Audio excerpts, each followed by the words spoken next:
আসসালামু আলাইকুম, কেমন আছেন সবাই? আলহামদুলিল্লাহ আমি ভালো আছি, দোয়া করি আপনারা ভালো থাকেন। দেখেন আজকে আমি আমার গাছের এই পুঁইশাকটা আমি গাছ থেকে কেটে নিয়ে এসেছি। এখানে আমি পুঁইশাকটা আজকে পুঁইশাক ভাজিটা আপনাদের সাথে শেয়ার করতে চাই, সেজন্য রেসিপিটা নিয়ে আসলাম।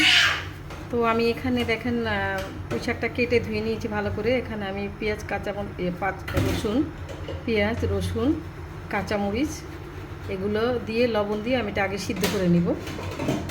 তো আমি ঢেকে দিলাম, চুলায় বসিয়ে দিয়েছি, চুলার আঁচটা বাড়িয়ে দিয়েছি।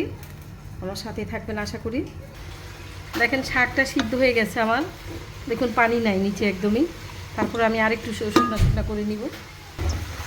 এখানে আমি একটা কড়াইতে পেঁয়াজ কাঁচামরিচ পেঁয়াজ রসুন দিয়ে দিয়েছি ফোড়নের জন্য। ফোড়ন বলেন বাগার বলেন যেটাই বলেন, একটা হলেই হলো নাকি।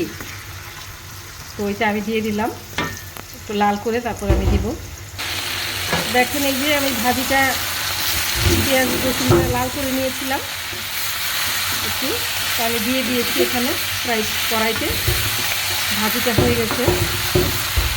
এভাবে আপনারাও পুঁইশাক ভাজি করে খাবেন, ভালো লাগবে অনেক।